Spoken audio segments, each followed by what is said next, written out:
ہم فوراً کسی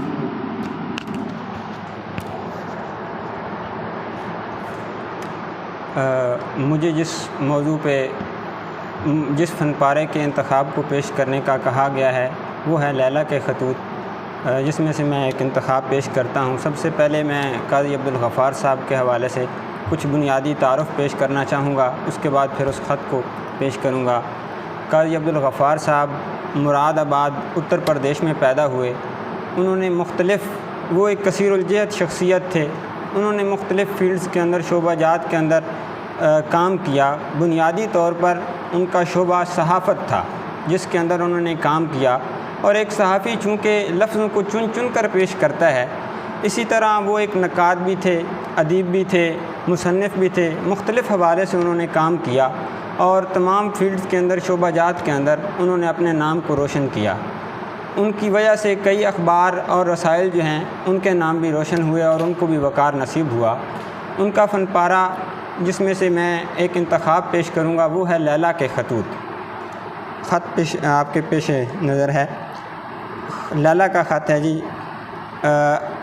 پہلا خط: آپ کی چند سطریں مختصر ہیں مگر ناقابل فہم نہیں۔ میری زندگی میں آپ کا یہ عنایت نامہ اپنی قسم کا پہلا مکتوب نہیں۔ برسوں گزر گئے میرے دن اور میری رات کا زیادہ حصہ اسی قسم کی خط و کتابت میں گزرتا ہے۔ یہ زندگی جو میں بسر کر رہی ہوں میرے لیے اب نئی نہیں۔ آپ نے کیوں اپنے معافی الضمیر کو الفاظ کے پردے میں چھپایا؟ شرمانے کا کوئی محل نہیں۔ یہی تو کہ آپ راو رسم پیدا کرنا چاہتے ہیں۔ آپ نے صاف یوں کیوں نہ کہا آپ بھی میرے حسن کے خریدار ہیں؟ آپ نے شب کے دسترخوان پر میری شرکت اپنے لیے باعث مسرت بتائی ہے۔ آپ نے کیوں نہ فرمایا کہ آپ کی منزل دسترخوان کی حدود سے آگے ہے؟ کیا نہیں ہے؟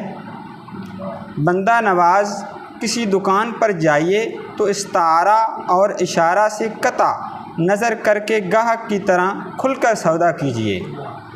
آپ کہیں گے کہ آپ نے اپنے خط میں آداب، حجاب و حیا کو ملحوظ رکھا، مگر میرے لیے اس پردے کی کیا ضرورت ہے؟